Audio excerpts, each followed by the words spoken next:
Voilà, Sébastien Béraud, l'agriculteur patriote qui aime sa France et qui a engagé aussi un syndicat, un nouveau syndicat, c'est son actualité, qui prône la sortie de l'Union européenne. Eh oui. Bonjour Sylvain Ferreira, historien de la guerre, journaliste. On est content de vous retrouver.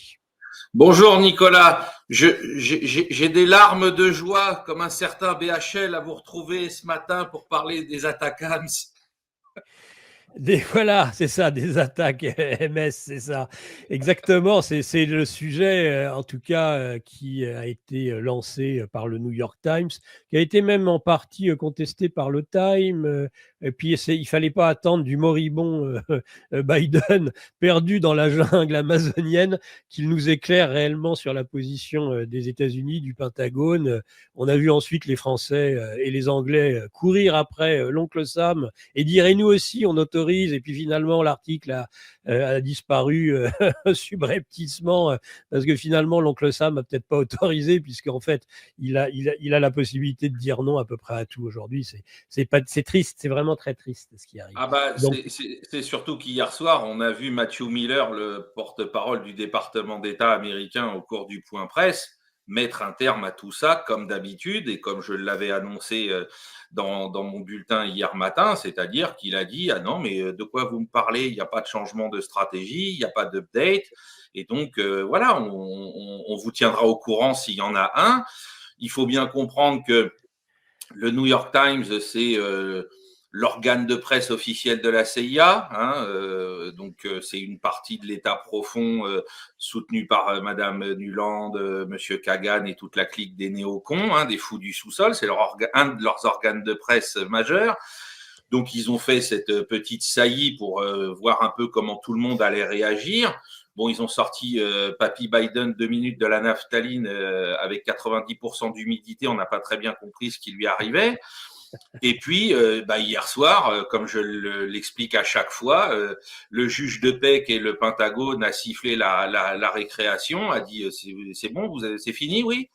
Et donc voilà. Alors, ce qui est phénoménal dans cette histoire, d'une part, donc, je reprends BHL dimanche soir, des larmes de joie pour mes amis ukrainiens. Eh, c'est bien, très bien. Donc ça, c'est fini déjà. Tous les dingues qui rêvent que la guerre s'accélère et puis qui se voient déjà dans la réplique russe qui vitrifie Kiev. Hein, bien sûr, c'est Kiev qui sera vitrifié en premier, c'est pas Paris, même si c'est possible que Paris soit sur la liste. Donc tous ces gens-là, on les a tous vus sortir du bois alors que ça faisait plusieurs semaines et voire même plusieurs mois qu'ils se taisaient par rapport à ce qui se passe en Ukraine. C'est-à-dire que la situation est tellement défavorable qu'ils avaient un peu oublié de la ramener.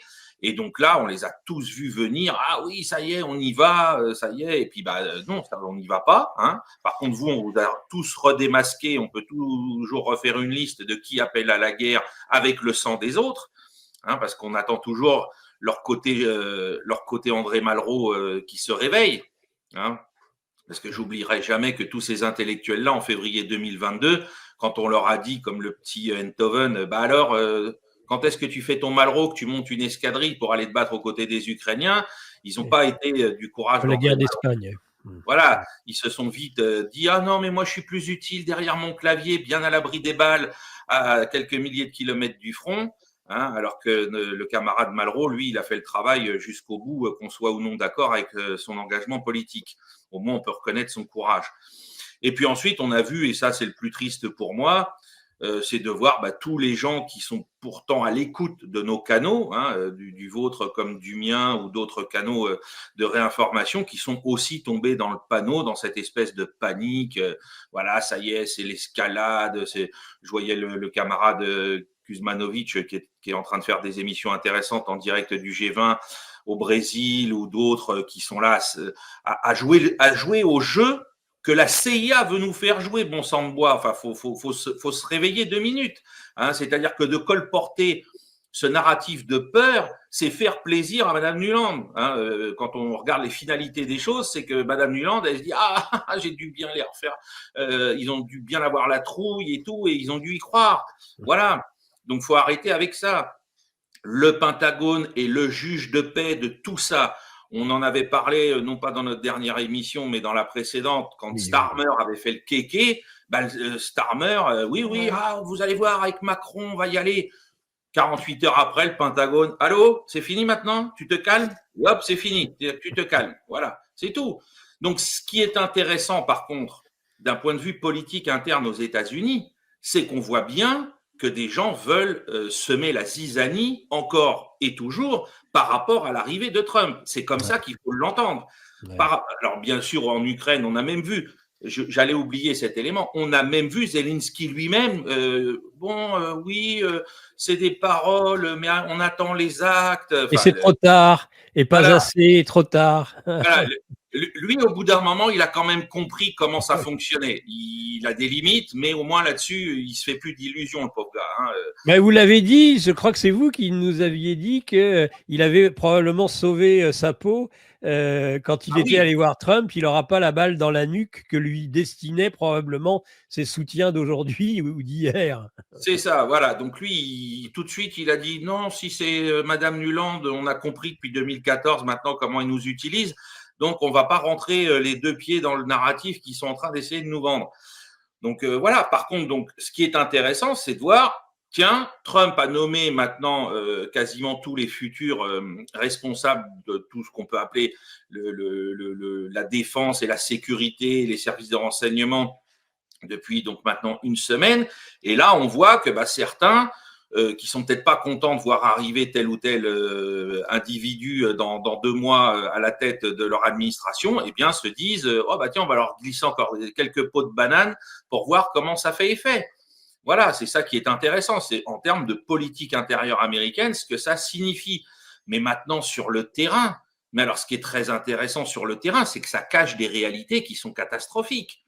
C'est-à-dire que on sait maintenant, je l'avais annoncé pendant longtemps, que du côté de Kupiansk, on allait avoir un groupement ukrainien qui allait se retrouver tout seul sur la rive orientale de l'Oskol. Eh bien, ça fait une semaine que c'est fait, hein, puisque la voie qui rallie Kupiansk à ces gens-là est maintenant sous le feu russe, voire coupée par l'armée russe. Et selon, alors les estimations du Kremlin sont très hautes, ils parlent de 15 000 hommes qui seraient encerclés, on est peut-être plutôt autour de 8 000, mais avec tout le matériel lourd qui va avec et qui ne refranchira jamais l'Oskol. Et tout ça, vous n'entendez parler nulle part. Nulle part. Parce que là, s'il y a 8000 Ukrainiens, même si on prend les estimations les plus basses, qui se retrouvent encerclés, incapables de s'en aller ou qui vont encore subir de l'attrition, et que tout le matériel lourd qu'on leur a filé, parce que globalement, ces unités-là sont plus équipées de matériel ex-soviétique, eh bien, tout ça, ça va être une bérésina totale, hein, et personne ne va nous en avoir parlé jusqu'à ce qu'elle advienne où on dira ah mon Dieu, ils se sont encore plantés, etc. Hein, et donc cette histoire-là, pour moi, d'abord la politique intérieure américaine et ensuite camoufler ce qui est en train de se passer en Ukraine.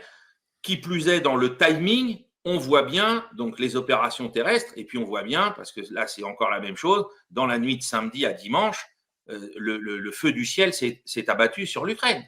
C'est-à-dire que les types ont ressorti les Iskander, les drones pour mettre la DCA, pour réveiller toute la DCA ukrainienne, qu'elle soit bien visible des Russes, qu'elle serve de cible. Et puis ensuite, on a envoyé les missiles de croisière ou les missiles balistiques, et on a encore vu tomber, que ce soit le réseau électrique dans ses dernières composantes encore debout, certains systèmes d'adduction d'eau, ce genre de choses. Enfin bref, là, pour l'hiver qui commence, c'est la catastrophe pour l'Ukraine. On apprend que quasiment toutes les grandes installations stratégiques ne fonctionnent plus que sur générateur. Enfin, voilà ce qui s'est passé ce week-end. Et donc, c'est pas la petite saillie des mecs de la CIA à travers le New York Times dimanche soir qui est le plus important.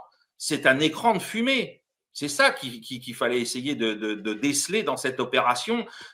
Alors, c'est bien, nous, on pourra se refoutre un peu de la pomme de BHL et de tous ses copains, parce que là, ils ont été absolument lamentables.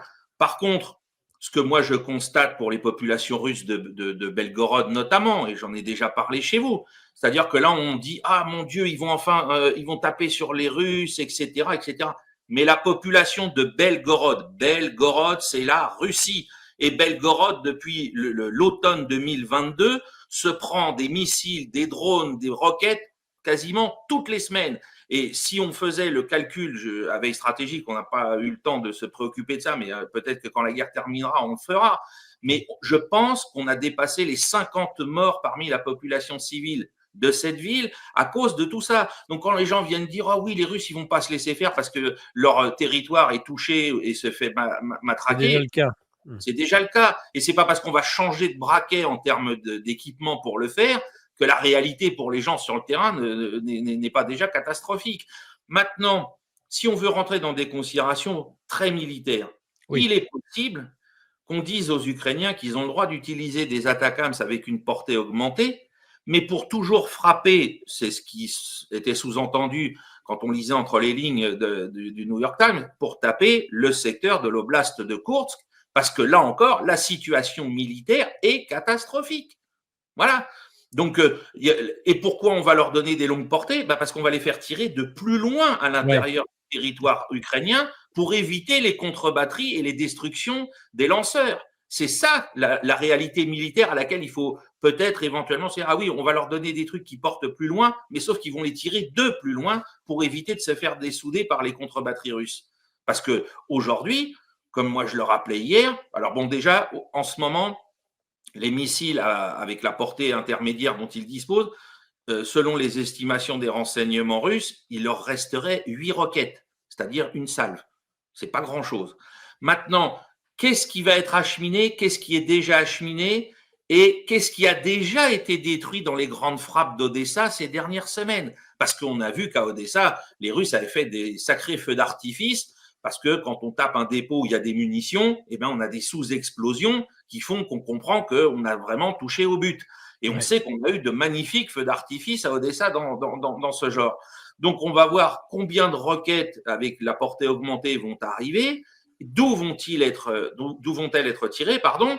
Et effectivement, ça risque d'être sur le secteur de Koursk, parce que là, la situation est absolument catastrophique pour l'armée ukrainienne qui s'engage dans des contre-attaques complètement inutiles et imbéciles avec les meilleurs matériels de l'OTAN, hein, les Challenger 2, les M1 Abrams et les Léopard 2 qu'on voit en permanence. Tiens, il y en a un qui a été perdu, un autre qui s'est embourbé, et puis que toutes les petites contre-attaques qu'ils tentent finissent par être repoussées.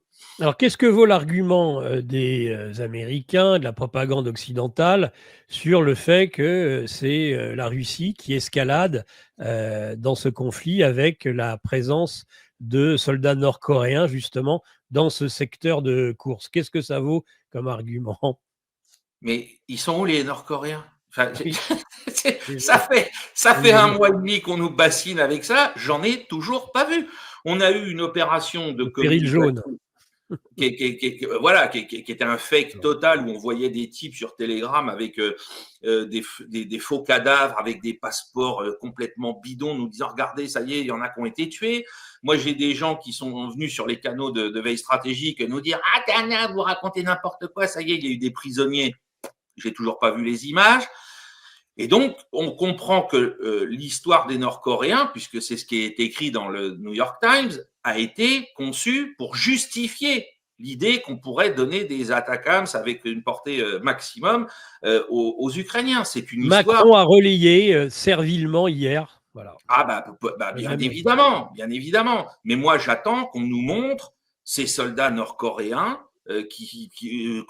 où, quand, comment, toutes les images dont nous disposons, ils sont dans l'extrême-orient russe, à l'autre bout de la Russie, donc pas loin de leur pays, à la manœuvre et à l'instruction avec des forces russes, et puis c'est tout ce qu'on sait. Voilà. Moi, alors on nous dit, oui, mais tu comprends pas, il y a des forces spéciales, on les voit pas. Si on ne les voit pas, je rappelle que dans l'autre sens… Soldats furtifs. Voilà, et puis que dans l'autre sens, au moment où on nous montrait ces faux morts nord-coréens, les Russes, eux, montraient des vrais morts canadiens, des vrais morts américains qui avaient tenté de pénétrer dans le territoire russe autour du saillant de Souja. Donc, quand on nous dit « Ah bah oui, mais on va escalader parce que les autres emploient des étrangers », pardon, et qu'est-ce que font les Ukrainiens? Voilà. Et ces types-là n'étaient pas avec des uniformes clairement identifiables comme étant des soldats ukrainiens. On voyait bien, ils avaient des pattes d'épaule partout, c'était leurs drapeaux nationaux qui étaient affichés, etc. Donc, il faut arrêter de nous prendre pour des idiots. Ça, c'est une belle opération de com de la CIA, hein, elle nous en a fait avaler d'autres. Comme quoi, bah voilà, c'est comme, je sais pas, l'incident du golfe du Tonkin avec le Maddox, et puis comme ça on déclenche la guerre du Vietnam, hein, la fameuse attaque nord-vietnamienne sur le Maddox qui a jamais eu lieu. Voilà, qu'est-ce que vous voulez que je vous dise? Si on en est encore en 2024 à croire quand la CIA parle que ce qu'elle raconte c'est la vérité, c'est comme des gens sont venus me dire ah oui, les services secrets britanniques disent que l'armée russe a perdu 780 000 hommes. Les services secrets britanniques. Dans la phrase, tu as déjà annoncé que c'était faux. Enfin, voyons, on est français, monsieur, calmons-nous. Hein, les services secrets britanniques. Non, mais enfin, revenons sur Terre. Et c'est pareil, il ne faut pas prendre pour argent comptant, je m'empresse de le rappeler, ce que nous disent les Russes. On est là à essayer de faire le tri entre les différents canaux d'information pour essayer de démêler un peu le vrai du faux et de nous faire une idée un petit peu exact avec les moyens qui sont à notre disposition. Mais là, c'est une opération complète. Il n'y a pas de Nord-Coréens. Il y a des gens qui nous disent que c'est une opération à 3 bandes avec l'histoire de la Chine par rapport à la Corée du Nord, par rapport à ce qui se passerait en Asie-Pacifique. Comme me le rappelait très intelligemment un de mes commentateurs hier, ça nous évite de parler de ce qui se passe en Corée du Sud, surtout aujourd'hui, où c'est le chaos, où on demande la peau du président, où il y a des grèves monstres, etc. Et une contestation sociale de fou. Hein, voilà, on parle de la Corée du Nord, mais on oublie de parler de ce qui se passe dans le pays d'en dessous, hein, qui est officiellement notre allié. Et comme ça, on focalise son attention, encore une fois, sur des choses qui, finalement, n'existent pas. Voilà. Donc Macron, Starmer et compagnie se vautrent en disant bah oui, nous on croit à ces choses-là. Oui, bon bah comme d'habitude, hein, le petit chien fait là où on lui dit de faire, hein, et puis c'est tout. C'est tout. Mais alors les plateaux quand même, les plateaux d'information en Russie ont quand même surréagi. Hein. Moi j'en ai entendu quelques-uns dire Ah on mais va leur oui, balancer des bombes. mais bien sûr, mais ça, qu'est-ce qu'on voulait qu'ils fassent? Ça aussi, fallait qu'ils le fassent parce que eux, ils ont une opinion publique. Et il faut qu'ils s'occupent de leur opinion publique. Donc leur opinion publique, elle apprend par les réseaux que, tiens, les autres, on va leur donner des armes pour taper dans la profondeur du territoire russe. En plus, j'imagine qu'en Russie, par rapport à la façon dont les gens peuvent ou non encore accéder à certains médias occidentaux, il y a des choses qui sont pas complètes dans la façon dont ils peuvent s'informer, même si les gens peuvent avoir des VPN ou ce genre de choses. On est dans la situation en miroir par rapport à nous avec les médias russes. Mais de l'autre côté, bah, qu'est-ce qu'ils allaient faire? Bah, ils n'allaient pas dire oh bah non, c'est pas grave. Eux, ça les arrange, bien sûr. Ils vont dire bah, regardez, on n'arrête pas de vous dire qu'on est en guerre contre l'Occident et pas seulement contre nos cousins ukrainiens. Bon bah allez hop, les mecs nous mettent une pièce, on la prend. Et c'est de la rhétorique, je le rappelle, encore une fois, l'histoire nous éclaire, c'est la rhétorique de la guerre froide. Et sauf qu'à la fin, pendant la guerre froide, il ne s'est jamais rien passé, rien. Hein, j'ai pris un mouchoir, je ne vais pas prendre ma godasse pour taper sur la table, hein, et faire mon coup de chef. We will bury you, on va vous enterrer. Oui, c'est bien, Nikita, calme-toi, prends ta vodka et va te coucher. Hein, tout ça, c'est toute la grandiloquence qu'on a entendue pendant toute la guerre froide, au moment où il y avait des tensions. Fallait faire le coq, fallait faire le pan, et puis on savait bien que derrière la diplomatie faisait son travail, que les gens sérieux faisaient leur travail et qu'on n'allait pas aboutir à l'apocalypse nucléaire, sauf, je le rappelle, au moment de l'opération Able Archer en novembre 83, quand là, la direction soviétique avec Andropov, qui était à l'article de la mort, a cru que les manœuvres électroniques de l'OTAN, où il n'y avait pas un seul soldat sur le terrain, sauf les mecs des transmissions, allaient dégénérer en une attaque américano-otanienne contre le territoire soviétique. Voilà. Et qu'on a été sauvé d'une mauvaise interprétation parce que à l'OTAN, au siège de l'OTAN à Mons, il y avait une taupe soviétique qui a eu le temps de prévenir sa hiérarchie en disant les gars, arrêtez, il n'y a rien, hein, on est dans un exercice tout à fait virtuel, il n'y a pas un bonhomme sur le terrain qui va franchir la frontière est-allemande, calmez-vous. Voilà. C'est tout. C'est le seul moment pour moi en tant qu'historien où on est passé à 2 doigts de quelque chose de catastrophique de manière presque involontaire. Mais c'est le problème, c'est que quand on va se frotter comme ça, des puissances nucléaires se frottent, il y a ce risque d'accident qu'on ne peut pas totalement exclure. Hein. C'est vrai qu'on doit le garder en tête, mais on ne doit pas sans arrêt surjouer, rentrer dans ces choses-là, parce que on l'a vu maintenant, enfin je pensais qu'on l'avait vu, je me dis les gens ont vraiment une mémoire très courte, mais on est dans tout ce narratif écœurant et excusez-moi l'expression, mais dégueulasse qu'on a eu avec le Covid, hein, de foutre la trouille à des populations entières avec juste des discours, et puis finalement derrière, quand on gratte même un tout petit peu, on se rend compte que tout ça, c'est rien du tout. Hein, moi, j'invite les gens à relire, puisque c'était pas simplement un grand auteur philosophique, mais aussi, peu de gens le savent, un grand féru de stratégie militaire, à relire Guy Debord, hein, et la société du spectacle pour comprendre les ressorts de tout ça et arrêter de plonger à chaque fois que les gens s'inquiètent et se disent bon, je vais me renseigner pour comprendre, d'accord, mais que les gens s'inquiètent juste pour être dans l'émotion, dans l'affect, c'est tout ce que nos gouvernements veulent de nous. Hein, c'est qu'on surréagisse comme des gamins. Là, c'est une attitude infantile et donc eux, ils sont très contents parce qu'il n'y a rien de plus facile que de manipuler des gosses. Voilà, j'en ai 5, j'en sais quelque chose. Hein, beaucoup font leur beurre aussi, hein, vous savez, sur les réseaux sociaux. Hein. Ah bah oui, ah bah ça oui, oui, oui. Ah bah là, on a vu depuis dimanche soir tout le monde avec les gros titres pour dire ça y est, c'est fini, mon Dieu, etc. Bon, moi, quand j'étais plus jeune, puisqu'on était encore à l'époque de la guerre froide, et j'oublierai jamais cette phrase-là, c'est une phrase qui reste dans mon esprit en permanence, c'est celle de Jean-Paul II débarquant au Bourget pour son premier voyage en France. N'ayez pas peur. Voilà, ça reste la phrase clé de tout homme qui veut se tenir debout face à tout ça. N'ayez pas peur, agissez comme des hommes. Si en plus vous vous réclamez du Christ, restez debout, restez face et arrêtez de faire les gosses ou les adolescents, quelle que soit la difficulté qui est face à vous, et notamment ces crises internationales, il faut les prendre avec voilà, à bras le corps comme des adultes. Et puis voilà, si on a une conscience chrétienne ou une conscience spirituelle, il faut aussi savoir y faire face avec cette conscience et ne pas se laisser aller à l'infantilisation dans laquelle on veut nous plonger depuis tant d'années. Vous avez aussi Klaus Schwab, et c'est le générique de GPTV. Il ne faut pas avoir peur. Alors, je sais pas pourquoi je préfère Jean-Paul II. Je sais pas pourquoi. On se demande, vraiment, on se pose la question.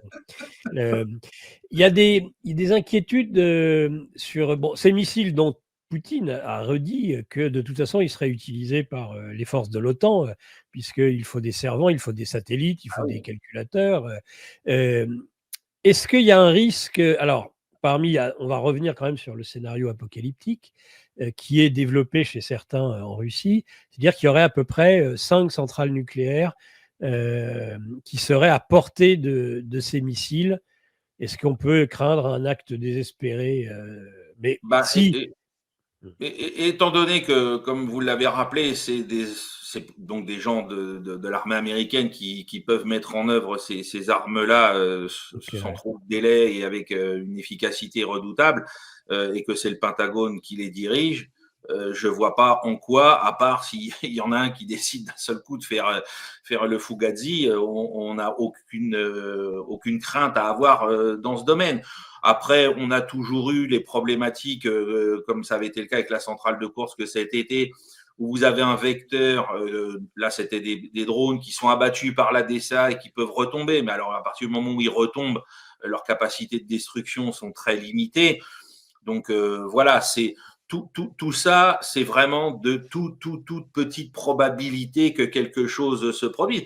Une fois encore, ce qu'il faut noter, c'est que si on a de tels armements et qu'on veut vraiment faire quelque chose d'intéressant par rapport à la situation militaire sur le terrain, il faut aller taper des aérodromes de l'armée russe, il faut taper des dépôts logistiques ou ce genre de choses. Viser des cibles civilo, je dirais militaires, ça n'a aucun intérêt. Sinon, là, vraiment de se dire, ah oui, on veut la Troisième Guerre mondiale, on veut l'Armageddon. Mais je pense qu'encore une fois, voilà, au Pentagone, il n'y a personne qui est intéressé par ça. Je rappelle, comme on ne cesse de le dire, parce que je voyais aussi des gens dans d'autres de vos émissions continuer de parler du problème entre la Chine et les États-Unis par rapport à la nomination de certaines personnes, enfin certaines personnalités très xénophobes à la défense, au renseignement américain. Une fois encore, est-ce que les Américains ont, comme je dis toujours en blaguant à certains de mes joueurs de foot américains, tu as les moyens physiques de tes ambitions? Qu'est-ce qu'est l'armée américaine aujourd'hui pour mener une guerre de haute intensité contre la Chine? C'est zéro. Il faut reprendre tous les programmes de construction navale américains à zéro. Il faut faire un tri dans ceux qu'on arrête, ceux qu'on relance. Ça prend des années. L'agenda de l'US Navy, il est fixé à 2035, mes amis. Et ce, depuis 2022. Donc, faut redescendre tout de suite. Hein. Et puis, comme je le rappelais, il y a plus de 70% des jeunes Américains en âge de porter l'uniforme, ils sont inaptes à le porter. Donc, il faut redescendre. Qu'il y ait des tensions, qu'il y ait des règlements sur le plan économique ou industriel, oui, mais sur le plan militaire, ce n'est tout simplement pas possible. Vous pouvez dire la guerre, la guerre, la guerre. Bah oui, mais il faut la faire avec des bonhommes. L'Ukraine vient de nous le prouver, et nous le prouve encore malheureusement pour sa démographie. Donc, si vous n'avez pas tout ça, bah, c'est bien beau de parler de la guerre, mais vous ne pourrez pas la faire, tout simplement. Hein, ou alors, c'est la guerre nucléaire tout de suite, mais on sait bien que ce n'est pas ça qui est l'enjeu. Donc là, on a beaucoup de bruit pour rien. Moi, je pense que si les Ukrainiens ont vraiment accès à ces missiles à longue portée, ils vont les tirer probablement depuis la proximité du Dniepr pour éviter les contre-batteries, oui. Et ils vont viser des cibles qui sont effectivement dans l'oblast de Koursk et qui sont des cibles militaires de haut intérêt pour eux pour sauver leur peau dans le saillant de Soudja. Hein, si moi je suis chef d'état-major de l'armée ukrainienne, c'est à ça que je les utiliserai immédiatement, pas pour aller tirer un missile sur Moscou ou sa banlieue pour dire regardez, on est capable de faire ça. D'ailleurs, les Ukrainiens sont capables de faire ça avec des drones. C'est pas la peine de gaspiller des munitions à plusieurs millions de dollars pour le faire. Et est-ce que c'est aussi ce narratif de la peur, cette espèce d'excitation qui a pris les Polonais avec les frappes sur Lviv et autres, et avec le décollage d'avions polonais de F-16. Tiens, d'ailleurs, deuxième question après, que sont devenus les fameux F-16? Ils sont où les F-16? Ils sont où les F-16 ukrainiens? Alors, pour reparler de nos amis polonais, dont les dirigeants, comme disait Karl Marx, sont toujours les premiers à faire les pires erreurs du monde avec la plus grande bravoure. Et oui. Nos amis polonais, je reprendrai ce qui s'est passé avec l'histoire. Vous vous souvenez peut-être du missile russe qui avait fini dans un champ d'un paysan polonais, là, qui avait même tué un pauvre vert. On a vu des grandes déclarations de la diplomatie polonaise. Vous allez voir ce que vous allez voir. Et puis les deux prankers russes qui s'amusent à se faire passer qui pour Macron, qui pour machin, avait appelé Douda quelques jours après. Et là, Douda, alors il s'était fait passer pour Zelensky, et là, Douda, en croyant parler à Zelensky, disait « Ah non, mais on va rien faire, hein, parce que là, c'est pas possible pour nous, on veut pas d'escalade avec la Russie, on veut pas aller trop loin avec eux. » Ah oui, tu m'étonnes, mon pote, tu sais très bien à qui tu te frottes. Hein, tu n'as pas oublié le passif historique entre ton pays et la Russie, hein, que ce soit la Russie tsariste ou l'Union soviétique. Donc, encore une fois, beaucoup de bruit pour rien. Bon, ben voilà, on fait décoller les avions. Pendant la guerre froide, au-dessus de la frontière de l'Allemagne de l'Est, de part et d'autre, je ne sais pas combien de fois ils ont décollé pour des raisons similaires. Et puis voilà, comme ça, les Polonais disent, regardez, on est à l'avant-garde, nous, de la défense de l'Occident, hein. Bon, je rappelle que dans les rues de Pologne, depuis à peu près 1 an et demi, les Polonais n'en peuvent plus de la présence des immigrés ukrainiens. Hein, parce qu'ils ont tous les accès à toutes les aides sociales, etc., pendant que le peuple polonais essaye de survivre comme il peut. Donc, l'adhésion, les Polonais sont anti-russes, ça, il n'y a pas de problème. Mais de l'autre côté, la volonté d'aider l'Ukraine à 100% jusqu'à en mourir, bon, il y en a certains qui ont tenté le coup. Ils se sont engagés dans la Légion internationale. Il y a des cimetières qui se sont ouverts en Pologne pour les réaccueillir à leur retour. Et puis, c'est tout. Voilà, donc encore une fois, on fait le mec qu'en a plein le caleçon, on gonfle les muscles et puis au final, il ne se passera pas grand-chose. Voilà, d'autant plus que la Pologne, alors là, si la France est à la remorque des États-Unis, si l'Allemagne est à la remorque des États-Unis, l'Italie est à la remorque des États-Unis, mais alors les Polonais, eux, je sais pas, c'est la carpette sur laquelle les Américains s'essuient les pieds pour rentrer chez eux. Hein. Nous, on est à peine le majordome et eux, c'est la carpette. Voilà, c'est tout. Ils feront rien sans que les Yankees leur donnent le feu vert. Une fois encore. C'est terrible à dire. Alors après, pour les F-16, ben, je suis comme vous. Je ne sais pas où ils sont. Je me dis que par rapport à tous ceux qui ont été détruits au cours des derniers mois, détruits au sol, hein, vraisemblablement, pour la majorité d'entre eux, bah, je pense que les autres, ils sont bien planqués quelque part et que, sauf pour mener une grosse action en une seule fois et une dernière, parce que s'ils les sortent, je pense que ce sera un peu, alors je ne vais pas dire une mission kamikaze, parce qu'ils ne vont pas aller se cracher Non, eux-mêmes je sur sais, leur cible, mais ils ne reviendront pas de leur mission vivants. Voilà, on ne sait plus rien. C'est-à-dire qu'encore une fois, il y a eu des effets d'annonce, il y a eu des machins, des bidules. Et puis, quelle efficacité sur le terrain? Zéro. Zéro. Et nombre d'engins détruits, on parle de 3 ou 4 quand on sait qu'il n'y en avait probablement que 6 qui étaient opérationnels et que les autres étaient là pour servir à vampiriser leurs moteurs, leurs éléments pour faire voler les autres.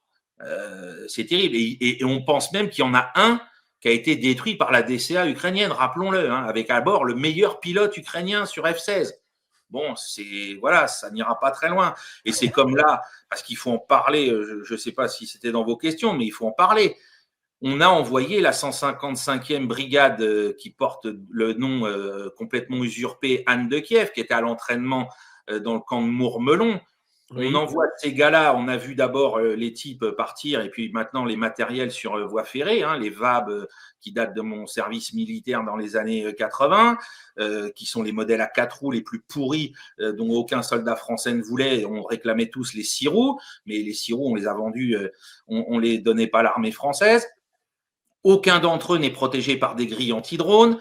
On leur a envoyé encore quelques Césars, alors qu'on sait que les Césars sont sensibles dès qu'il y a des variations météo pour opérer dans de bonnes conditions. Et là, au niveau de la météo, bah, c'est pas le bon moment, entre guillemets, mais l'été non plus, parce qu'il y a plein de poussière. Bon, bref, c'est le chaos.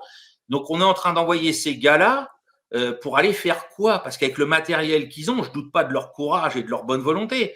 Mais je veux dire, qu'est-ce qu'ils vont faire face à une armée dont les meilleurs éléments sont en train de reconquérir encore de vive force des zones urbaines comme ils ont déjà conquis Mariupol, Severodonetsk et compagnie.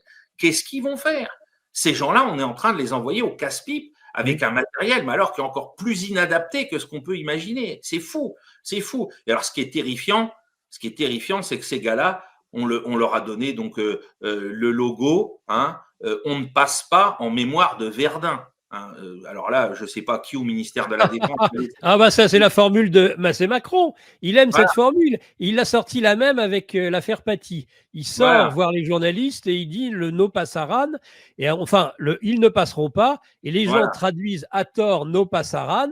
Et il dit mais non, non, non, j'ai pas voulu parler de la guerre justement d'Espagne, mais de l'Espagne. J'ai voulu parler de Verdun. Voilà. C'est vraiment le vocabulaire. Ah, c'est du Macron tout craché. Voilà. Et alors, ce qui est encore plus ironique et que peu de gens ont relevé, c'est que les Ukrainiens, en partie, étaient à Mourmelon et à la Courtine. Et la Courtine, c'est l'endroit où les mutins des brigades russes en 1917 ont été internés, parmi lesquels il y avait Malinowski, le futur ministre de la Défense de l'Union soviétique et maréchal de l'Union soviétique.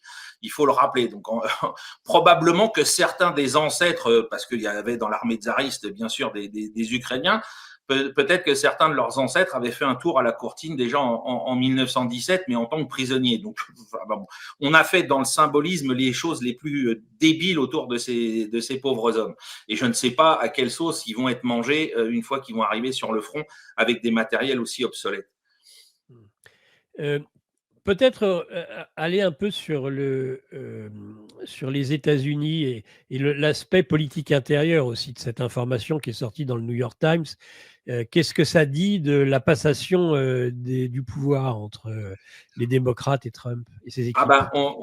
Officiellement, donc, on a vu un Biden régénéré accueillir Trump à la Maison-Blanche. Hein, on s'est demandé, mon Dieu, ils ont changé d'atelier. Il y a quelqu'un d'autre qui le fait bouger, qui le fait vivre. Bon, parce qu'on ne l'avait pas vu comme ça depuis longtemps. D'ailleurs, son passage en Amazonie l'a ramené à son statut antérieur. Oui. Bref. Donc, on y dit tout va se passer smooth, hein, en douceur, tout ça. Et puis, on voit bien que dans les différentes factions des États profonds, il y a des types qui, eux, la pilule, ne passe pas. Hein, quand Mme Nuland, elle a su qu'elle allait être mise à la retraite, Elle a tout de suite lancé des narratifs cet été pour dire attention, les Russes vont faire ci, les Russes vont faire ça. Alors je crois qu'ils avaient relancé à l'époque, c'était l'histoire de la centrale nucléaire à Zaporizhzhia. Avec Voilà, Jack voilà, Sullivan aussi, pareil, le donc terrible Jack Sullivan. Ouais. ils essayent toujours de se remanifester pour dire c'est pas fini, on est encore un peu là. Mais malheureusement, comme d'habitude, vu qu'à la tête du Pentagone, c'est des gens qui sont d'un stoïcisme constant, eh bien, ils font des effets de manche, mais ça n'apporte finalement pas grand-chose sur le terrain, parce qu'une fois encore, tous les yeux sont tournés vers la Chine. Tous les gens qui ont été nommés par Trump ont les yeux dirigés vers la Chine. Ça ne veut pas dire qu'il y aura la guerre avec la Chine, ça veut dire qu'il va y avoir une confrontation, à mon avis, politico-économique avec Pékin pour régler les choses. Et comme d'habitude avec Trump, Trump lui aussi participe à ce beaucoup de bruit, puis finalement il ne se passe pas grand-chose. Enfin si, il se passe quelque chose, c'est qu'il se passe la paix. Il se passe la paix, c'est ça qu'il faut bien comprendre avec Trump, et sur lequel il faut peut-être le plus insister, c'est que Trump, lui, prend des postures très guerrières pour faire peur, pour dire aussi au peuple américain qui aime bien ça, regardez, je suis comme vous, mais derrière, eh bien, c'est un grand négociateur, c'est quelqu'un qui, pour les intérêts du business, d'abord ceux de son pays, veut que les affaires fonctionnent. Et donc, les affaires, elles ne peuvent pas fonctionner comme il le souhaite dans un monde en guerre perpétuelle. Voilà. Donc, on voit bien, il y a deux narratifs qui peuvent des fois paraître très violents, mais il y en a un qui va plus aller très loin par rapport au camp néoconservateur, puis un autre qui, il faut l'espérer, en plus en nommant des gens, voilà, ça sert aussi dans son monde à lui politique. Il dit, voilà, vous m'avez élu, vous m'avez soutenu pendant la campagne, je vous rends l'appareil en vous nommant à des postes stratégiques, à des postes clés. Maintenant, à la fin, c'est lui le président des États-Unis. S'il veut retourner serrer la main à Kim Jong-un sur le 38e parallèle, il n'en aura rien à faire qu'à la tête du ministère de la Défense américain, un type soit sinophobe ou pas, ou que Vance soit sinophobe ou pas, parce que ça servira les intérêts supérieurs des États-Unis d'Amérique.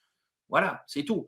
Et moi, je pense qu'on va mieux comprendre ce que Trump est capable de faire dans les semaines qui viennent, parce que au-delà des grands discours, au-delà des postures et des biographies des gens qui l'entourent, ce sera la politique, la réelle politique, et que la réelle politique qui sera mise en œuvre avec les intérêts de la paix derrière. Donc, toutes les petites tentatives de peau de banane qui sont là, je pense que c'est des cas malheureusement inévitables, mais désespérés de la part de gens qui ont compris qu'ils allaient quitter la scène pour au moins 4 ans. Je profite de vous avoir. On finira sur une estimation du temps qui va rester de guerre en Ukraine et est-ce qu'on va vers l'effondrement des troupes. Ça, j'ai besoin encore de votre expertise sur le sujet. Est-ce que les choses ont évolué depuis qu'on s'est parlé la dernière fois? Mais peut-être avant, profitez de ce que vous venez de dire sur Trump et alors les conséquences sur le Proche-Orient. Voilà encore un. Alors, c'est à croire que ça n'existe, ça n'existe plus. Il y a plus de, il se passe plus rien là-bas ou plus grand chose. C'est incroyable. Non. Alors, Gaza, la Cisjordanie ont disparu. D'ailleurs, la Cisjordanie n'est jamais vraiment apparue dans nos médias. Je pense qu'avec Stratégique, on peut s'honorer d'avoir été les seuls à en parler depuis avant le 7 octobre, de ce qui se passe là-bas. Le Liban, c'est pareil, hein, c'est perte et profit. Moi, ce que je vois, c'est qu'en Israël, on a eu à nouveau des manifs colossales ce week-end où les gens disent, voilà, nous, on veut le plan de paix suivant. Les otages rentrent et la guerre s'arrête. Parce que c'est finalement le seul but politique valable que la population israélienne est capable d'accepter. Le reste, les idées encore de Ben Gvir ou de Smotrich d'aller annexer, comme ils l'ont laissé entendre par des membres de leurs administrations, le nord de la bande de Gaza pour y réimplanter des colonies, je pense qu'il y a plein de gens en Israël qui sont dans la mouvance plutôt centriste ou à gauche et dont certains ont des otages dans les tunnels du Hamas, veulent absolument pas entendre parler de ce genre de délire. Ensuite, on a la situation judiciaire autour de Netanyahou qui s'est remise à bouillir. C'est-à-dire qu'on est revenu rappeler que, autour du 7 octobre, là, il y a plein de zones d'ombre qu'il va falloir éclaircir et qu'à un moment donné, le prétexte de la guerre perpétuelle ne va pas être suffisant pour ça. Donc, moi, je pense qu'il ne faut pas oublier, je leur ai expliqué au moment de l'élection de Trump, Trump n'a pas du tout apprécié ce qu'a fait Netanyahou quand Biden a été réélu. Pas du tout, du tout. Il l'a lâché, oui, il l'a lâché. Voilà. L'autre, à peine Biden avait-il annoncé que c'était lui le gagnant, Netanyahou, il est arrivé comme un petit chien, et on peut toujours me dire avec les histoires, oui, c'est les Juifs qui gouvernent et pas l'inverse, machin. Bon, bref, là, encore une manifestation où c'est Netanyahou qui est venu devant le maître en disant, oh mon maître, vous êtes le plus beau, le plus fort, le plus jeune, etc. Et ça, Trump, on peut le comprendre. Après, le fait qu'il ait soutenu Netanyahou en termes de politique internationale, mais aussi juste avant les dernières élections en Israël, en reconnaissant la souveraineté israélienne sur le Golan, en dépit de tous les règlements internationaux, rappelons-le, Trump, il n'a pas compris. Il se dit, moi, je prends des risques, je fais un geste pour lui, pour qu'il gagne les élections, et derrière, moi, je suis dans un imbroglio où on m'a probablement volé les élections, et l'autre, il me lâche complètement. Donc ça, déjà, entre les deux hommes, ça risque de poser des problèmes à Netanyahou, et ce qui est une très bonne nouvelle. Alors, malheureusement, ce n'est pas forcément une bonne nouvelle pour les Palestiniens, on en est bien d'accord. Ce n'est pas forcément, même à moindre coût, pour les Libanais, parce que là, la situation au sud Liban, je ne cessais de l'annoncer, on l'avait dit dans une des émissions, si les Israéliens rentrent, ça va être le bourbier. Ils sont rentrés, ça fait un mois que c'est le bourbier, que les types n'avancent pas, qui sont obligés de faire sans arrêt du chat et à la souris avec le Hezbollah qui les attend comme c'était prévu dans un système défensif qui est encore plus puissant qu'en 2006. Et donc, à part bombarder comme des fous en plein milieu des quartiers sud de Beyrouth, là, ils ont flingué ce week-end le responsable média du Hezbollah qui était réfugié dans le siège du parti Baas libanais. Alors, le type, il a été tué, mais alors, je ne sais pas combien il y a eu de civils qui ont été tués, blessés autour, juste pour abattre un gars.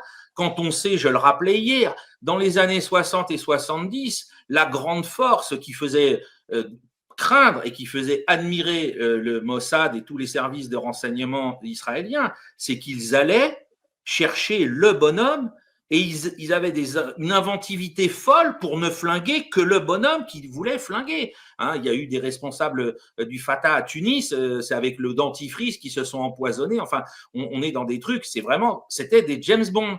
Et ils arrivaient donc à liquider leur ennemi politico-militaire, ce qu'on peut tout à fait comprendre. Hein. Je rappelle qu'à l'époque, le Fatah n'avait pas abandonné la lutte armée. Certains de ses membres balançaient des grenades dans des écoles maternelles en Israël. C'était bien évidemment insupportable pour tout Israélien que ces gars-là puissent survivre. Bon, et bien là, aujourd'hui, ils ont changé complètement de méthode au tournant des années 2000. C'est du drone. Alors encore les drones, ça allait parce qu'ils ciblaient encore assez bien les voitures, les bunkers, les caches, etc. Mais là, on y va avec de la bombe de, je sais pas, peut-être 1 tonne pour écrabouiller le pâté de maison. Et puis on est sûr qu'on aura eu la peau du type, sauf qu'on aura détruit le pâté de maison et on aura tué des innocents au passage, comme c'est pas permis. Donc ils sont en train de perdre complètement le pied sur le terrain militaire. Politiquement, Netanyahou, il perd son dernier atout dans sa manche. Il était remonté dans les sondages au début de l'opération Liban parce qu'il avait dit aux 60-70 000 Israéliens qui ont été obligés d'évacuer le nord d'Israël, je vais vous ramener chez vous sous 3 semaines. Ça fait 7 semaines que ton truc a commencé et les gens ne sont pas prêts de rentrer chez eux parce que là, les mecs du Hezbollah, comme c'était prévu, ils tirent toujours des missiles tous les jours. Ils en ont tiré une magnifique salve, entre guillemets, le jour de l'élection de Trump, qui touche le centre d'Israël maintenant. Ce n'est pas simplement la frontière, la bande frontalière au nord d'Israël, c'est que ça tape au centre du pays, ça tape Haïfa, etc. On sait qu'il y a des drones qui ont atteint Tel Aviv et compagnie. Qu'est-ce que vous voulez? C'est une impasse militaire complète et un échec politique. Et là, la population, elle va dire, mais alors, on fait ça pourquoi? Nos frères, nos pères, nos fils sont mobilisés depuis des mois. On les envoie donc là s'affronter à Hezbollah avec des conditions terribles. Hein. Les pertes sont importantes. Les matériels comme les Merkava perdent encore beaucoup des leurs sur le terrain. Ça sert à quoi? Ça sert à quoi tout ça? Notre économie est en train de s'effondrer. Ça sert à quoi? Donc je pense que là, la conjonction entre un Trump qui va vouloir dire à l'autre, maintenant, tu m'as pris pour un idiot, tu vas dégager, on va faire quelque chose, et parce qu'en plus, les Israéliens ne veulent plus de toi, elle va se rapprocher beaucoup plus vite qu'on ne peut l'imaginer. Malheureusement, pour les Palestiniens à Gaza comme en Cisjordanie, là, je n'ai aucune idée de ce que le sort va leur réserver, parce que déjà leur situation, on oublie toujours la Cisjordanie, hein. On est à plus de 10 000 prisonniers qui ont été saisis, raptés par les forces de sécurité israéliennes depuis le 7 octobre. Et on ne compte pas ceux qui ont été enlevés avant le 7 octobre. Et tout ça, je le rappelle, a été fait pour provoquer, et continue d'être fait. Ce week-end, il y en a 29 qui ont été arrêtés. On nous dit que c'est des terroristes. Bon, bah, c'est facile. Tout ça est fait pour que les Palestiniens de Cisjordanie se soulèvent et attaquent les colonies pour faire des pogroms, pour qu'on ait le casus belli nécessaire pour les écrabouiller et les rejeter de l'autre côté de la frontière avec la Jordanie. Il ne faut pas perdre de vue cette idée-là qui est dans la tête des Smotrich, des Ben-Gvir et consorts.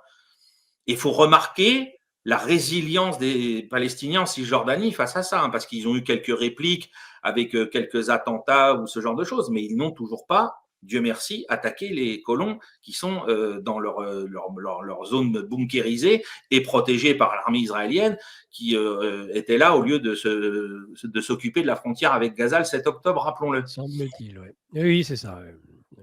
On avait eu ça, un certain 11 septembre. Les avions étaient de l'autre côté. C'est ça. C'est marrant, le même narratif, la même. Bon. Eh oui. Tiens, en parlant de cette capacité qu'ils avaient de jouer les James Bond, le Mossad et autres, est-ce qu'on sait finalement aujourd'hui comment ils s'y sont pris avec les fameux pagers et puis ensuite avec les talkie-walkie? Est-ce que réellement ça peut être vous qui êtes spécialiste, Sylvain Ferreira, de ce genre de sujet, on peut croire vraiment qu'ils ont utilisé des explosifs dans ce matériel, ou est-ce que c'est d'autres technologies peut-être plus redoutables, mais dont on n'a pas envie de nous expliquer comment ça marche, parce que ça pourrait toucher à peu près n'importe quelle batterie électrique, par exemple? Alors, il y a effectivement cette hypothèse qui a été soulevée par quelques personnes qui s'affirment être des spécialistes de ce genre de choses. Moi, je sais que tous les gens que j'ai consultés, y compris des gens de l'ancien service action de la DGSE, m'ont dit, voilà, vraisemblablement, avec des explosifs, c'est tout à fait plausible qu'ils aient opéré de la sorte. Maintenant, qu'au niveau des nouveautés des batteries et des systèmes électromagnétiques qu'on peut déclencher à distance, on soit passé dans autre chose. Là, malheureusement, les éléments pour le grand public, nous compris, sont trop parcellaires et ils sont trop hypothétiques pour qu'on puisse dire oui, c'est ça. Ça ne veut pas dire que c'est pas le cas, mais ça veut dire qu'on ne peut rien avoir comme bille à présenter pour justifier telle ou telle thèse. Mais en tout cas, des gens très sérieux, en plus spécialistes des transmissions, m'ont dit voilà, mettre un peu d'explosif là et le faire détonner comme ça a été le cas, ça paraît tout à fait envisageable.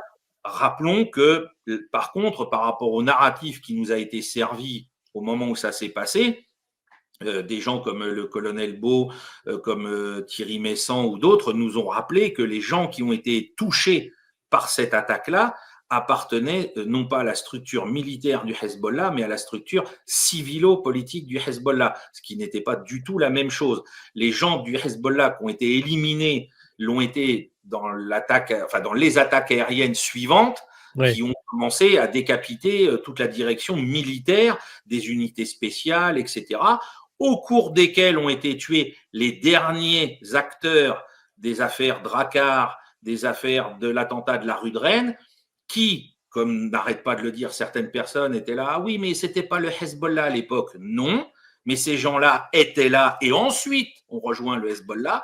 Donc, excusez-nous de considérer que ce sont des terroristes, puisqu'ils ont. Alors, je ne parle pas de nos soldats parce que là, c'est la guerre. Alors, définir une attaque terroriste, c'est compliqué.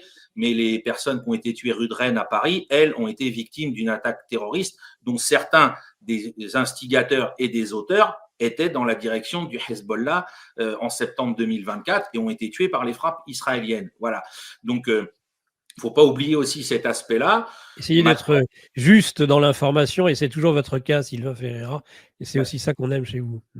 Oui, parce qu'il faut arrêter. Alors, tout le camp pro-palestinien dit « Ah, mais non, ce n'est pas des terroristes », et puis tout le camp pro-israélien, pro-occidental dit « tous des terroristes ». Enfin, voilà. Donc, il faut remettre les choses à leur place, comme le fait d'ailleurs étonnamment notre diplomatie, en considérant qu'on peut parler aux partis politique qu'est le Hezbollah et que la branche militaire est une organisation qui a pratiqué ou qui continue de pratiquer le terrorisme et qui n'a pas décidé de mettre un terme à ces opérations-là, comme l'avait fait Yasser Arafat à la fin des années 80 avec le Fatah.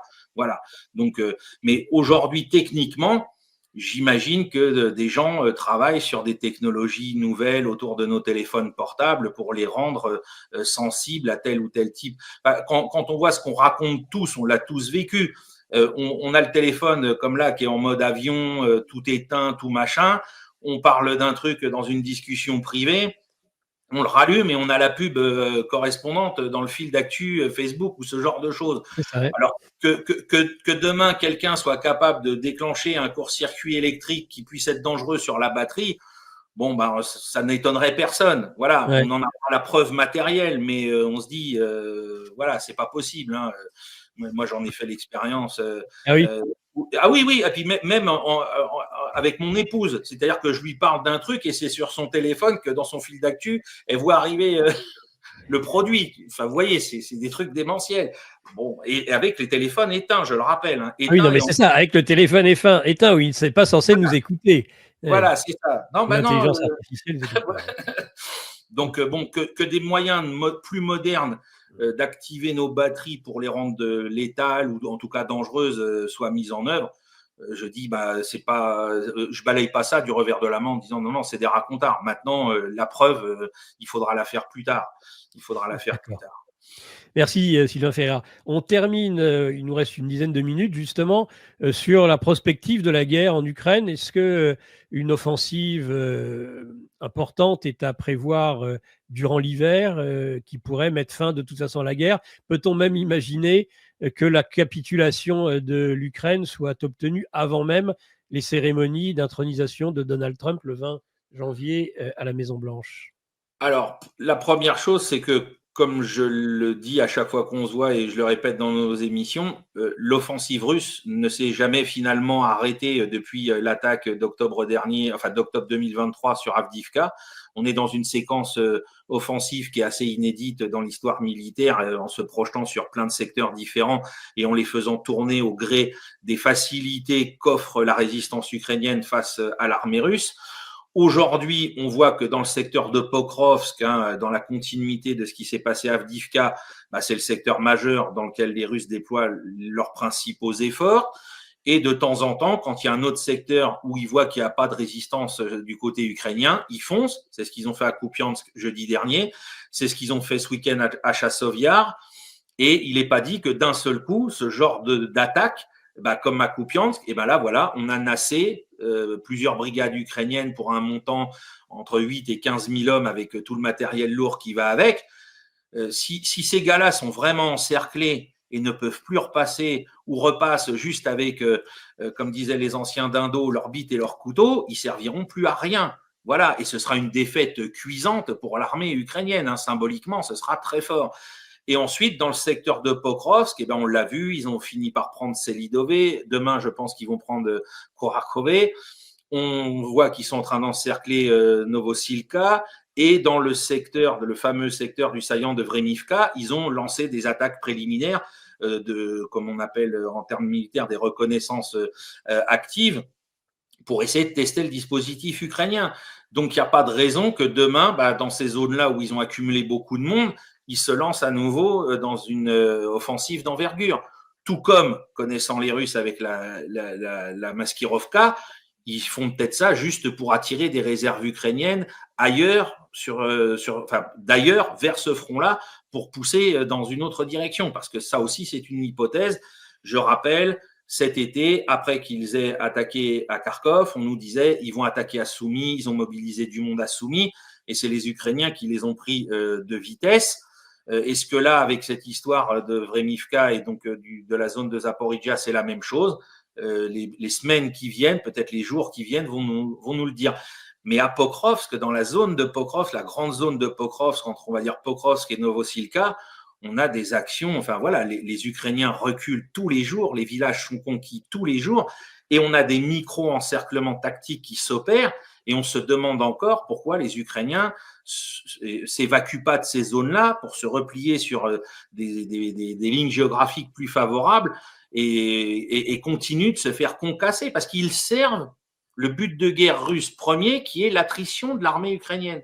Donc les gens à l'état-major ukrainien qui continuent de nous faire du Adolf Hitler modèle 1944 avec pas un pas en arrière, il faut pas reculer, il faut pas abandonner de terrain, eh bien, comme Hitler a sacrifié la Wehrmacht, eh bien, ils sont en train de sacrifier leur armée et avec probablement à la fin les mêmes conséquences. Et aujourd'hui, dans le jeu diplomatique entre Trump et donc la nouvelle administration américaine et les Russes, c'est de dire, voilà, Poutine a laissé entendre, semble-t-il, on est prêt à discuter sur les termes du mois de juin 2024, avant que vous nous preniez pour des imbéciles. Donc, les 4 oblasts dans leur intégralité sont russes, donc vous reculez l'armée ukrainienne. L'armée ukrainienne doit être désarmée de tous ces éléments néo-nazis. Vous ne rentrez pas dans l'OTAN. Et puis, vous devenez un pays neutre comme l'était autrefois pendant la guerre froide l'Autriche ou la Finlande. Voilà, on finlandise définitivement l'Ukraine. Si les Américains ne veulent pas faire ça, si les Américains pensent que parce qu'il y a encore quelques bonhommes qui sont en train de mourir à Soudja, ils peuvent faire durer le plaisir, mais les Russes vont prendre tout leur temps pour broyer ce qui reste à broyer et ils arriveront sur le Dniepr, ils arriveront à Kiev. Il ne faut pas se leurrer. Ils la créeront eux-mêmes, la zone tampon. Si les Américains ne sont pas d'accord pour que cette zone tampon soit organisée sur les termes généraux que je viens de rappeler, eh bien les Russes, ils iront la chercher. Ils feront comme en 1945, au printemps, à l'hiver et au printemps 1945. Ils iront la chercher. Faut arrêter de calquer nos modèles infantiles et adolescents sur ces gens-là. Alors oui, il y a les élites bourgeoises moscovites et à Saint-Pétersbourg, ils sont collés sur leur téléphone comme nos ados, bien évidemment, mais il n'y a pas que ce peuple-là en Russie, et celui qui est à la guerre, lui, il n'a pas l'intention d'accepter des conditions qui le forceraient, lui ou ses enfants, à retourner faire la guerre dans 10 ou 15 ans. Ils ont bien compris la leçon. Voilà. Donc, et surtout, maintenant, les Chinois et les Russes sont arrimés ensemble avec les BRICS pour faire émerger ce monde multipolaire. Ils ne vont pas s'arrêter demain matin parce que nous, on aurait décidé. Je rappelle la décision principale qui a été prise par les Russes et les Chinois, c'est le 4 février 2022, au cours des JO d'hiver en Chine, de dire sur une déclaration commune non à l'ordre mondial américain que vous avez mis en place à la fin de la guerre froide. C'est fini. C'est fini, on n'en veut plus. Ça prendra 10 ans, ça prendra 20 ans. Nous, on s'en fout. On est les Russes, joueurs d'échecs. On est les Chinois, l'empire du milieu éternel. Donc, vos histoires de branques qui veulent tout régler en 3 secondes, qui sont capricieux comme des enfants ou des adolescents, c'est plus de notre… On n'est plus dans tout ça. On veut revenir à des choses d'adultes et à des choses d'hommes. Donc, maintenant, on est lancé. On a conscience qu'on prend un pari monumental, mais il est à la hauteur de nos civilisations et on va aller jusqu'au bout de cette démarche. Et dernière question peut-être sur le moral des troupes ukrainiennes. Est-ce que finalement aussi cette vraie fausse information sur les frappes dans la profondeur ne sont pas là aussi pour… parce qu'après la victoire de Trump, après les avancées militaires, après le fait que Trump ait dit on va régler le problème très vite, à mon avis, la démoralisation pour les hommes sur le front doit être terrible. Et alors, on voit là actuellement les images, ça finit par sortir les images où on voit les malheureux Ukrainiens rafler dans les rues pour les envoyer directement à l'abattoir. Ça y est, ça se voit, on le voit enfin même dans le mainstream. C'est ça, voilà. Alors oui, vous avez entièrement raison que cette opération a aussi comme effet direct sur les soldats qui sont au front d'éventuellement leur remonter le moral. Mais encore faudrait-il croire que ce sont les mêmes idiots que chez nous. C'est-à-dire que ces gars-là, ils en ont déjà entendu des déclarations comme ça des Occidentaux, on va vous aider, on va vous laisser les missiles et tout. Parce que eux, vu qu'ils sont le nez en plein milieu de la guerre et que tous les jours ils risquent leur peau, ils n'ont pas la même absence de mémoire que nous, la même amnésie que nous. Eux, ils se disent, mais attends, ton disque là, je l'ai entendu il y a 15 jours avec Starmer ou il y a 3 semaines. Et tu m'as menti parce qu'il ne s'est rien passé. Et je pense que les types, c'est contre-productif finalement maintenant. Ça a peut-être joué au début sur les premières annonces. Mais aujourd'hui, qu'est-ce que doivent penser les soldats ukrainiens de l'absence des F-16 dans le ciel? Ils doivent sortir la même blague que les soldats de la Wehrmacht en Normandie en 1944. Alors, si vous voyez un avion bleu, c'est un avion américain. Si vous voyez un avion vert, c'est un avion britannique. Et si vous voyez rien, c'est un avion de la Wehrmacht, enfin de la Luftwaffe. Voilà ce que disaient les soldats allemands en Normandie. Donc, j'imagine que les soldats ukrainiens doivent dire la même chose avec les F-16. Si vous voyez le ciel bleu, c'est que c'est un F-16 à nous. Voilà. Donc, les types doivent ne plus en pouvoir, je pense. Peut-être les plus jeunes qui viennent d'arriver, malheureusement, comme vous le rappeliez, après avoir été enlevés dans les rues de leur ville ou de leur village, peut-être ont-ils encore une naïveté, une candeur. Mais les gars qui sont là depuis un moment, qui, rappelons-le, ont notre tranche d'âge, plutôt entre 40 et 50 balais qu'entre 20 et 30 balais, eux, c'est des pères de famille, on leur fait une fois, on leur fait pas 10 fois. C'est pas des adolescents comme Macron. Bon, voilà, ça sera le mot de la conclusion. Une Très en petite forme. DHL pour finir, Nicolas, s'il vous plaît. C'est les larmes aux yeux que j'apprends qu'on va tirer dans la profondeur. C'est très en forme, Sylvain Ferreira, ce matin. Merci. Ah oui, depuis dimanche soir, vous savez, on en a parlé même dimanche soir, cette effervescence m'a mis dans tous vos états. Sylvain Ferreira dans tous ses états. Voilà, tiens, un nom de rubrique pour une collaboration future si vous voulez, dans ces matinales. Merci Sylvain, merci beaucoup à vous. C'est moi qui vous remercie et puis à très bientôt. Et pour ceux qui veulent poursuivre, on reparlera, je pense, encore de veille stratégique. Voilà, dans le bulletin de jeudi. Bulletin de jeudi de veille stratégique, Sylvain Ferreira, absolument. Merci Nicolas. Merci, au revoir. Sylvain. Au revoir.